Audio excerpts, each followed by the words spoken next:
Hello everyone and welcome back to yet another short Wintersun guide, this time for the Old Ways. This religion is available to Nords and Bretons only, and it allows you to sacrifice a gem to take on the aspect of one of the animal totems, imparting a wide variety of different buffs. It's great for hybrid builds that split their time between combat, magic, and stealth phases, but it can also be useful for more narrow builds if you find one aspect that synergizes well with your playstyle. Alright, so let's start off with the location of the shrine. You can find it right here in Labyrinthian, but watch out for frost trolls. There are a few that patrol the area here. Labyrinthian you can find just north of the plains, west of Whiterun here. And we're looking for this little structure here, pretty much right smack dab in the middle of Labyrinthian.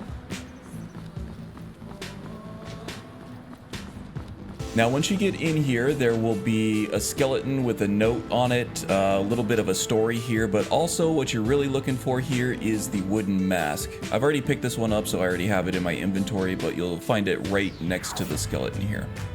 So go ahead and put that on while you're right here next to this shrine here. And you'll be taken to this weird parallel dimension. Now, this is where you can turn in all your Dragon Priest masks to get the Konaric one, but we're not interested in that right now. What we're looking at right now is the shrine with the dragon skull on it, just to the left of this structure. From here, you can activate the Shrine of the Old Ways. I already have this as my religion, so it's not going to ask me to take it again. But at this point, it will prompt you, if you don't already have it, whether or not you want to take it on. Now, the Shrine Blessing itself, it's not the best. It'll give you a fairly decent damage buff toward animals. This can be useful if you are, say, I don't know, farming mammoths for grand souls, if you have a bunch of empty grand soul gems that you're trying to fill. Other than that, this shrine is really out of the way, and I don't really see you coming here to get this shrine blessing in particular very often. And once you're done, just go ahead and stand up here and then take off the wooden mask, and you'll be transported back to your original parallel dimension. So once you're a follower of the Old Ways, you'll get the opportunity to sacrifice gems to take on the aspect of one of the animal totems. In order to do this, you simply just need to pray, and then activate this shining, glowing ball right in front of you here. And now all you have to do is select one gem that's worth at least 100 septums. I haven't found a gem that is worth less than 100 septums. Maybe it's a mod in my load order, or I don't know. Maybe you can just use any gem that you want. But just select one gem and exit the menu. And if that gem was value 100 or more, you'll get to select one of the animal totems here. And we'll go over these in the next section. Now, you do get a little bit of favor for sacrificing one of these gems.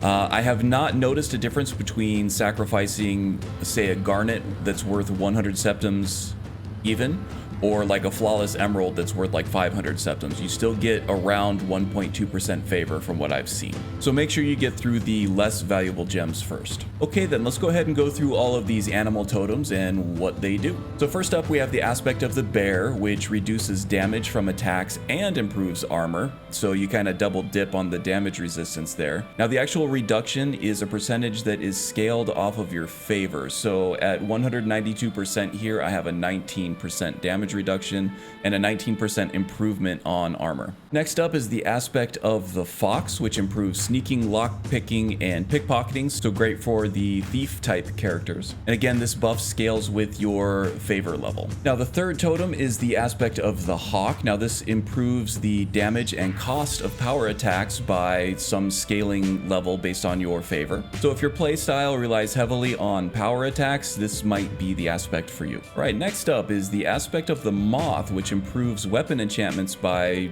a scaling amount based on your favor. And this improvement is also doubled on power attacks. All right, our fifth aspect here is the aspect of the owl. This reduces the cost of spells and enchantments by some amount based on the level of your favor.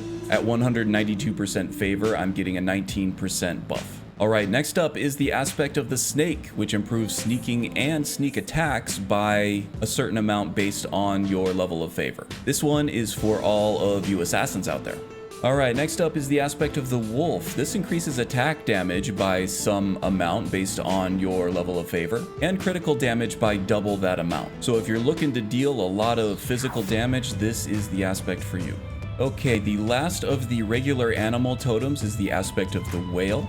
This reduces damage and stagger from power attacks only by some amount based on the level of favor that you have. Now, I think it's also very important to state here that as long as you're not in combat, you can kneel down and pray at any time, sacrifice a gem, and change your animal aspect whenever you want. So you're actually encouraged to change up depending on, say, if you're infiltrating a fortress or if you're going in with weapon swinging. Change to an animal aspect that makes sense for what you're about to do. Alright, so at 100 favor, you will become a devotee of the old ways, and at that point you'll be able to unlock the totem of the dragon.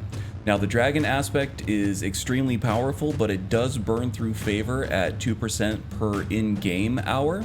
So use this sparingly. So what this aspect does is it improves all skill by some level that scales with your favor level. So at favor level 192%, I'm getting a 38% improvement to every skill. This is amazing for hybrid type builds where you're using a lot of different skills from a lot of different archetypes, and will just make you overall very powerful for quite a while, depending on how much favor you have.